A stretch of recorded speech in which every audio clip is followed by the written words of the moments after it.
success is never crowded at the top. Chapter 11. Power of the Mastermind, the Driving Force. The ninth step toward riches. Power is essential for success in the accumulation of money. Plans are useless without sufficient power to turn them into action.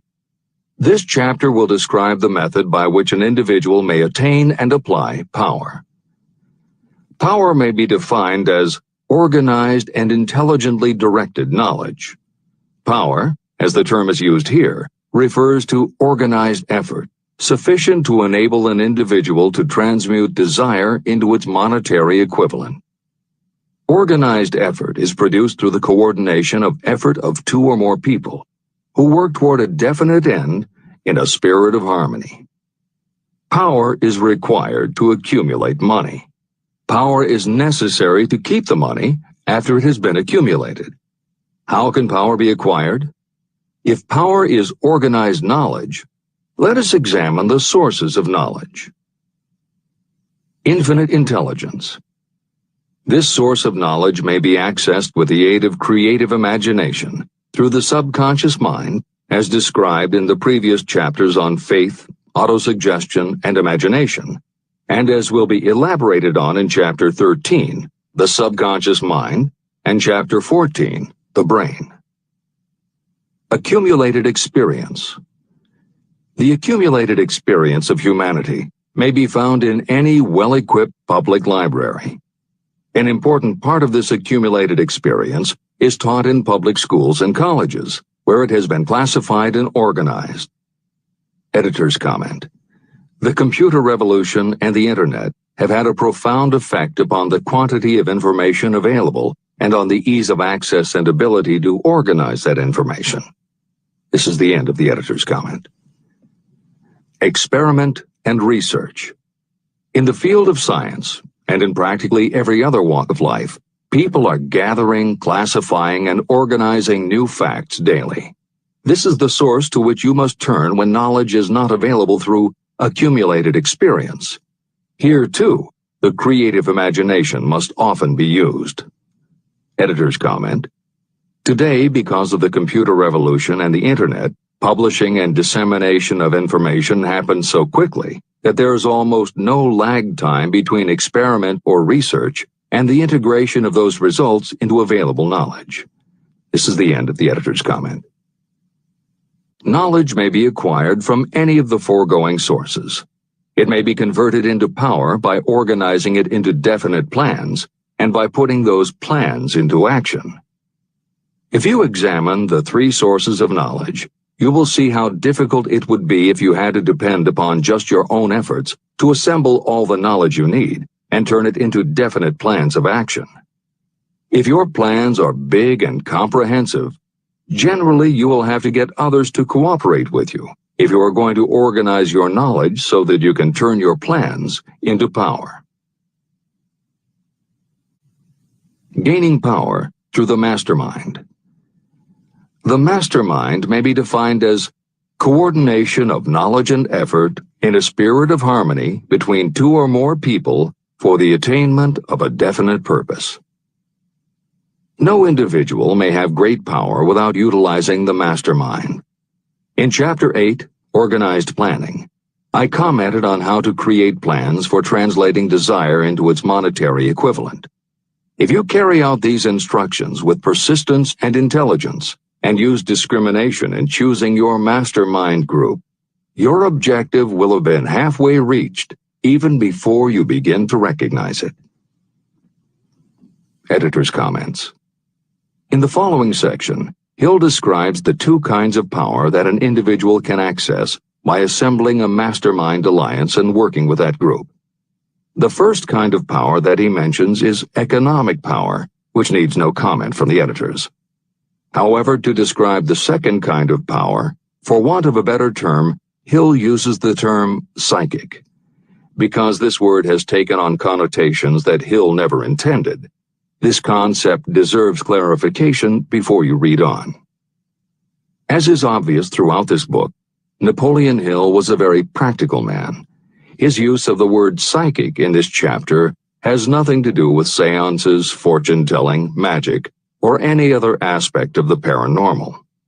The word psychic is defined as of or pertaining to the human mind, and Hill uses the term to describe something pertaining to the mind that everyone reading this book has experienced. It is that feeling you get when you are working together with other people. Everyone is very focused on the same goal, and it is going so well that you seem to be in tune with each other. When that happens, you not only work well with the others, but your own work and ideas also seem to be operating on a higher and better plane than usual. This is the end of the editor's comments. So you may better understand the potential power available to you through a properly chosen mastermind group, I will explain the two characteristics of the mastermind principle. One kind of power is economic, and the other psychic. Economic power. The economic feature is obvious. Economic advantages may be created by any person who surrounds himself with the advice, counsel, and personal cooperation of a group of people who are willing to lend him or her wholehearted aid in a spirit of perfect harmony. This form of cooperative alliance has been the basis of nearly every great fortune. Your understanding of this great truth may definitely determine your financial status. Psychic power. What I referred to as the psychic phase of the mastermind principle is a little more difficult to comprehend. You'll get a better sense of the meaning from this statement. No two minds ever come together without creating a third, invisible, intangible force, which may be likened to a third mind.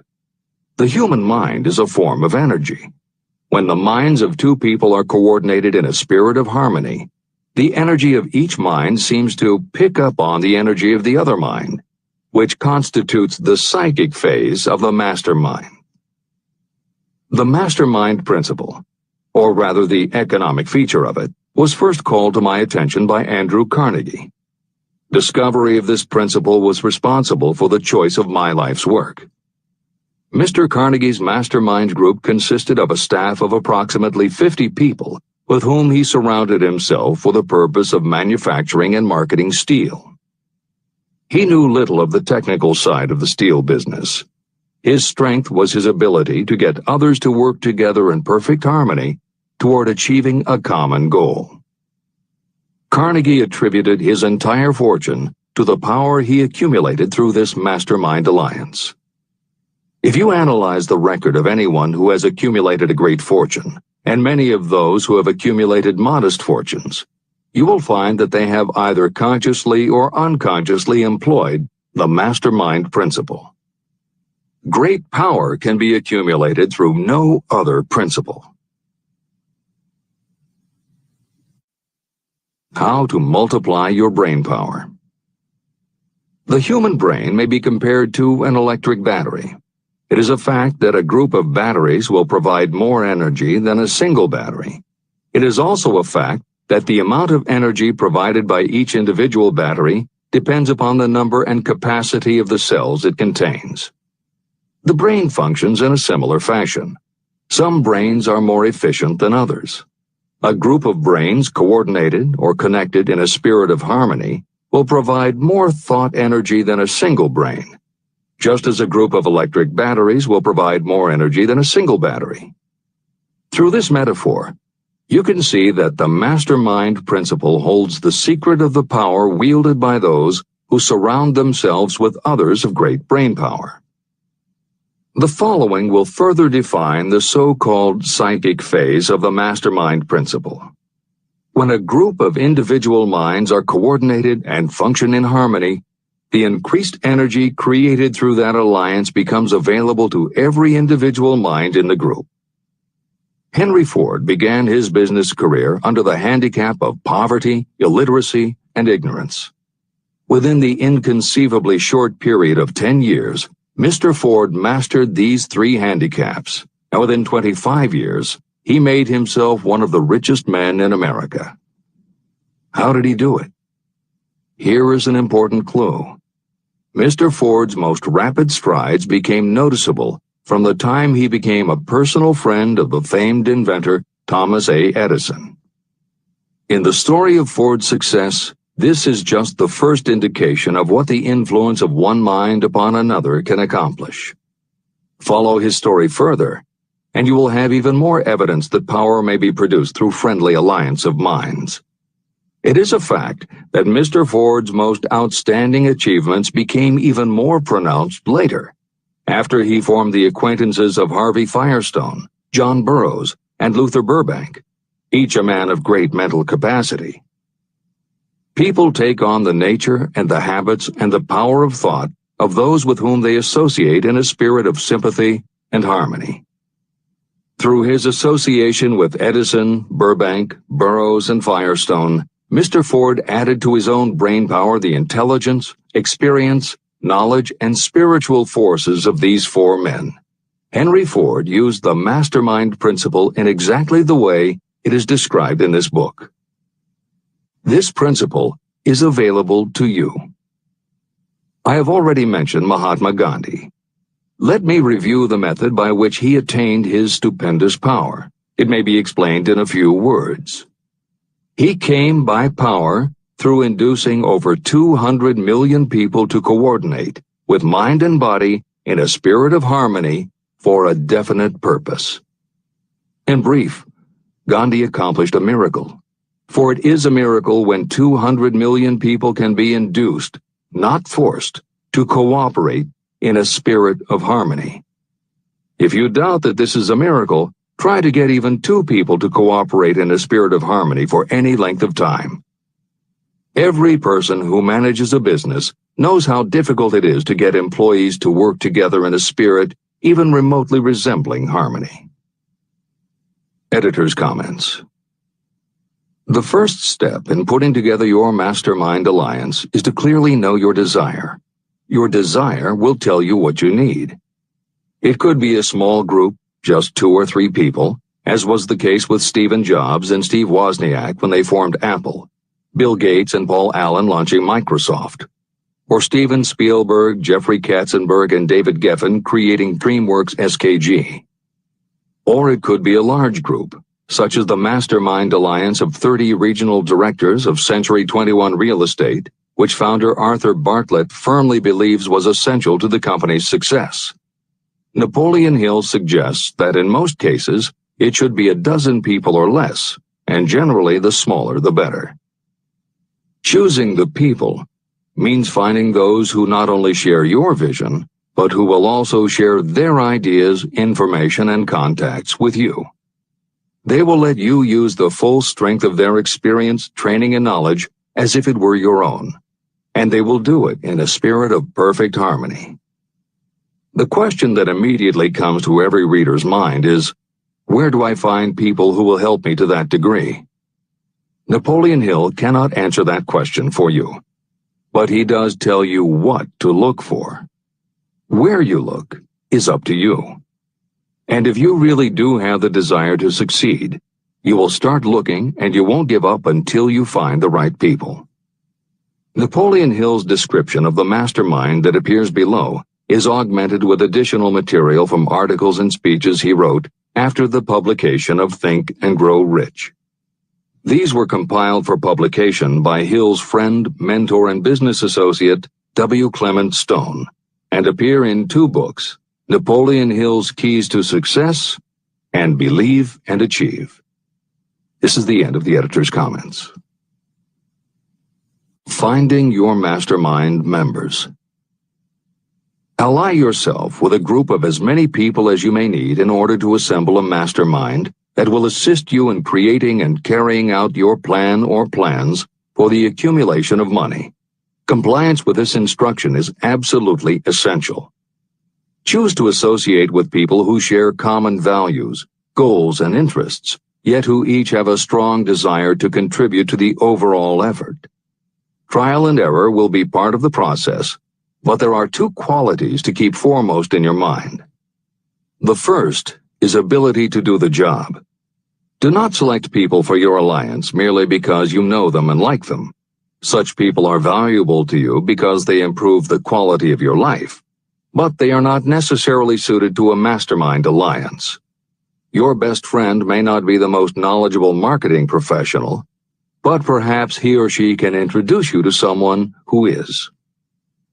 The second quality is the ability to work in a spirit of harmony with others. There must be a complete meeting of minds without any reservations. Personal ambition must be subordinate to the achievement of the purpose of the alliance. This includes your own. You must also insist upon confidentiality. Some people can give away an idea simply because they love to talk. You don't need them in your group. Attune yourself to every member of the group. Try to imagine how you would react in a given situation if you were in his or her shoes. Pay attention to body language. Sometimes facial expressions and movements say far more about what a person feels than the words that come out of his or her mouth. Be sensitive to what is not being said. Sometimes what is left out is far more important than what is included. Don't try to force the group along too quickly. Allow for those who want to test ideas by playing devil's advocate. Compensating your mastermind. Before forming your mastermind alliance, decide what advantages and benefits you may offer the individual members of your group in return for their cooperation. No one will work indefinitely without some form of compensation. No intelligent person should request or expect another to work without adequate compensation. Wealth will obviously have the most appeal to your members. Be fair and generous in your offer. Recognition and self-expression may be just as important as money to some of your members. Remember that in such partnerships, the principle of going the extra mile, doing more and better than paid for, is especially important. As the leader, you should set an example for the others to follow. Each member must agree at the outset on the contribution each will make and on the division of benefits and profits. Otherwise, be assured that dissension will arise, you will have wasted everyone's time, you will ruin friendships, and your venture will be destroyed. Meeting with your mastermind. Arrange to meet with the members of your mastermind group at least twice a week, and more often if possible, until you have jointly perfected the necessary plan or plans for the accumulation of money. The first meeting will be involved in sorting out strengths and weaknesses, and in fine-tuning your plans. Your alliance must be active to do any good. Establish specific responsibilities and action steps to be taken. As your mastermind matures and harmony grows among the members, you will find that the meetings create a flow of ideas into every member's mind. Don't let the meetings become so regular and formalized that they inhibit phone calls and other less formal contact. Mastermind maintenance. Maintain perfect harmony between yourself and every member of your mastermind group. If you fail to carry out this instruction to the letter, you may expect to meet with failure. The mastermind principle cannot work where perfect harmony does not prevail. Create a non-threatening environment. Explore all ideas with equal interest and concern for the originator's feelings. Everyone must deal with everyone else on a completely ethical basis. No member should seek unfair advantage at the expense of others. As the leader, you must inspire confidence in your members by your dedication to your desire, which is the object of the group. The members must know with certainty that you are reliable, trustworthy, and loyal. When you are finally ready to present the results of your efforts to investors, buyers, or the public, you may face your greatest leadership challenge in maintaining the harmony of your mastermind. The group's efforts will now be judged by outsiders, and facing judgment takes courage and persistence. The courage of separate individuals is nothing compared with that of a united team. The more you are able to maintain harmony, the greater the power, and the greater the power, the more resistance you can overcome. Marriage and the mastermind. A mastermind alliance with the person you love most deeply is of untold importance. If you are married and have not built your relationship on the same principles of harmony that are crucial to any alliance, you may have some reselling to do with your spouse. Set aside time each day to talk about what you want to achieve and how you are going about it. Rely on your definiteness of purpose to build your persuasive abilities to convince your partner of the benefits of the work you are doing. It is very unlikely that your work will not affect your husband or wife in some significant way, and you absolutely must not drag your partner unwillingly into any adventure. Build your mastermind alliance into your marriage from the start, and it will steady and support you through the darkest moments. In fact, your whole family should be incorporated into your alliance. Lack of harmony at home can easily spill over elsewhere. A united family is a great team. The mastermind and infinite intelligence. The list of sources from which you can get power is headed by infinite intelligence. When two or more people coordinate in a spirit of harmony and work toward a definite objective, they place themselves in position to absorb power directly from that great universal storehouse that I refer to as infinite intelligence. This is the greatest of all sources of power. It is the source to which geniuses and great leaders turn, whether they may be conscious of the fact or not. In Chapter 13, The Subconscious Mind, and Chapter 14, The Brain, the methods for accessing infinite intelligence will be described in greater detail. This is not a course on religion. Neither the principle of infinite intelligence nor any other principle in this book should be interpreted as interfering with, endorsing, or rejecting any person's religious beliefs.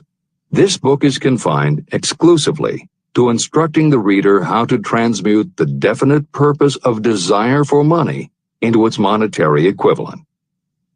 Read, and really think about what you are reading.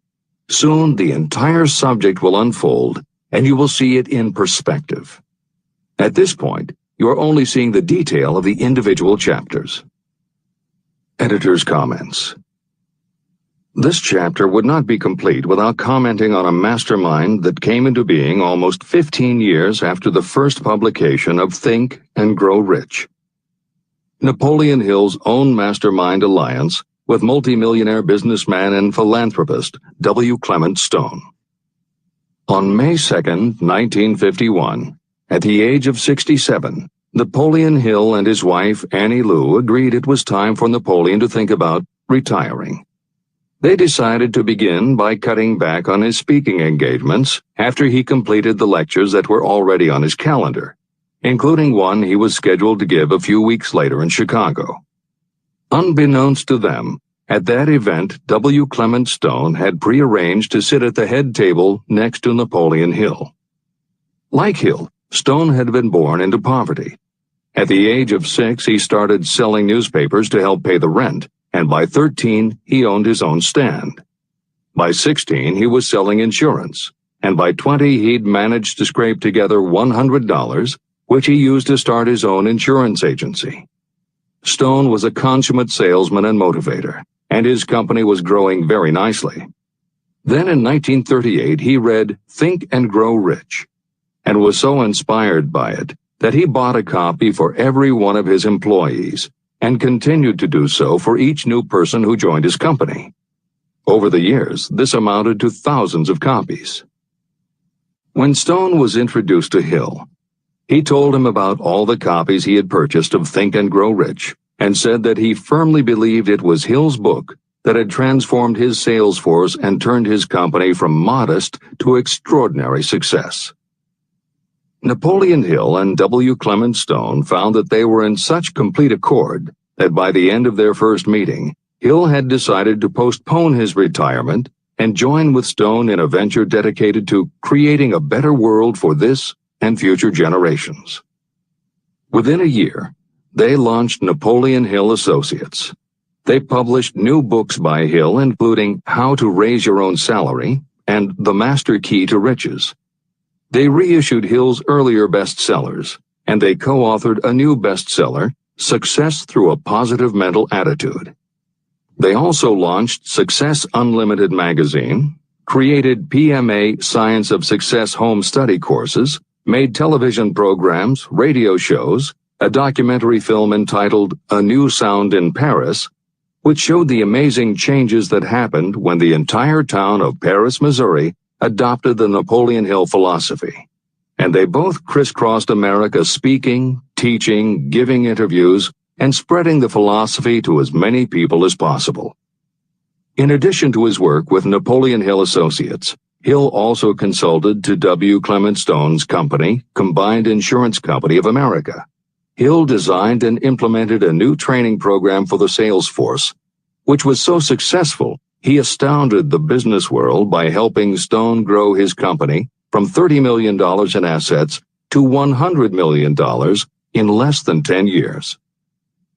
When W. Clement Stone passed away in 2002, his company, now known as Aon Corporation, had revenues of $2 billion a year.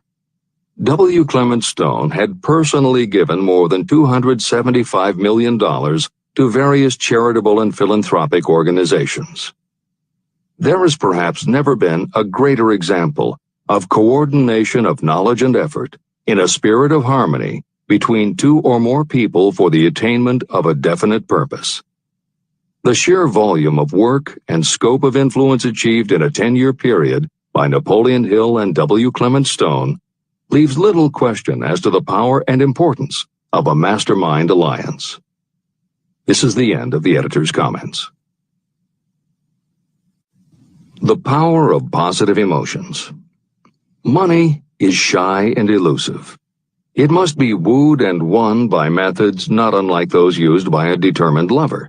And the power you use in the wooing of money is not greatly different from what you use to attract the one you love.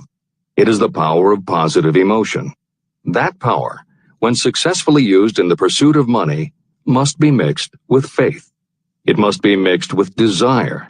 It must be mixed with persistence. It must be applied through a plan, and that plan must be set into action. When money comes in large quantities, it flows to the one who accumulates it as easily as water flows downhill. There exists a great unseen stream of power, which may be compared to a river that flows in two directions. One side flows in one direction, carrying all who get into that side of the stream onward and upward to wealth. The other side flows in the opposite direction, carrying all who are unfortunate enough to get into it and can't pull themselves out downward to misery and poverty. Everyone who has accumulated a great fortune has recognized the existence of this stream of life. It consists of one's thinking process. Positive emotions form the side of the stream that carries you to fortune. Negative emotions form the side that carries you down to poverty. This is a point of great importance to the person who is following this book with the object of accumulating a fortune. If you are caught in the side of the stream of power that leads to poverty, this book will serve as an oar by which you may propel yourself over into the other side of the stream. But it can serve you only through application and use. Merely reading and passing judgment on it, either one way or another, will be of no benefit to you. Poverty and riches can change places, but when riches take the place of poverty, the change only happens through well-conceived and carefully executed plans. The same is not true of poverty. Poverty needs no plan. It needs no one to help it because it is bold and ruthless. Riches are shy and timid. They have to be attracted. More gold has been mined from the thoughts of men than has ever been taken from the earth. Chapter 12. Sexuality, Charisma, and Creativity. The 10th step toward riches. Editor's comments. What motivates human beings is the subject of continuing scientific research and philosophical debate. There is general agreement that the prime motivators are the basic human needs for food and water, shelter and clothing, and safety. Beyond these basic life-sustaining needs, however, there are other factors that motivate people to action. It is the definition of the other factors and their order of importance that continues to be open to interpretation. Perhaps the most widely known theory is psychologist Abraham Maslow's hierarchy of human needs, which lists 8 levels of motivational forces, starting with the basic physiological and safety needs, then ascends through belonging and love, esteem, understanding, aesthetics, self-actualization, and transcendence. Other psychologists and sociologists have defined and arranged the categories differently, but in almost all cases there is agreement that after the primary life-sustaining needs are met, sex and love are the next most important motivating forces. Napoleon Hill also compiled a hierarchy of what he referred to as mind stimuli. Like Maslow and other researchers, Hill identified sex and love as the most powerful non-life-sustaining factors in human motivation, but his focus was not on sex and love as they pertain to procreation. Hill was intrigued by the theory that if sex and love are such powerful forces in driving humans to action, there might be a correlation to outstanding achievement or material success. And if such a relationship exists, can the motivating force be intentionally channeled to this purpose? In the original edition of the following chapter, Hill used terms such as sex emotion and sex energy in his analysis of these motivating forces as they relate to attitude and personality. In this context, the use of the word sex was not meant to have the physical connotation that it often has today. Today, these concepts would be conveyed by words such as sexuality, passion, or charisma. In this edition, where appropriate, the editors have opted for the modern usage of these and similar terms. This is the end of the editor's comments. Charisma. The world is ruled, and the destiny of civilization is established by the human emotions. People are influenced more by feelings than by reason. Your creativity is set into action entirely by emotions, and not by cold reason. The human mind responds to stimuli, through which it may be keyed up in such a way that it takes on characteristics such as enthusiasm, creative imagination, and intense desire. The stimuli to which the mind responds most freely are 1. The desire for sexual expression, 2. Love, 3. A burning desire for fame, power, or financial gain, money, 4. Music, 5. Close friendship and/or admiration, 6. A mastermind alliance based upon the harmony of 2 or more people who ally themselves for advancement, 7. Mutual suffering, such as that experienced by people who are persecuted, 8. Autosuggestion, 9. Fear, 10. Alcohol and drugs. The desire for sexual expression comes at the head of the list of stimuli that step up the mind and start the wheels of physical action. The emotions associated with a human sexual drive bring into being a state of mind. When motivated by this desire, people often show courage, willpower, persistence, imagination, and creative ability that they don't normally have. So strong and impelling is the desire for sexual expression that people freely run the risk of life and reputation because of it. A river may be dammed and its water controlled for a time, but eventually it will force an outlet. The same is true of the emotions related to sexual expression. It may be submerged and controlled for a time, but its very nature causes it to be ever-seeking means of expression. The desire for sexual expression is inborn and natural. The desire cannot and should not be submerged or eliminated, but it can be given other outlets that enrich the body, mind, and spirit. When harnessed and redirected, this motivating force has been used as a powerful creative force in literature, art, and other pursuits, including the accumulation of riches.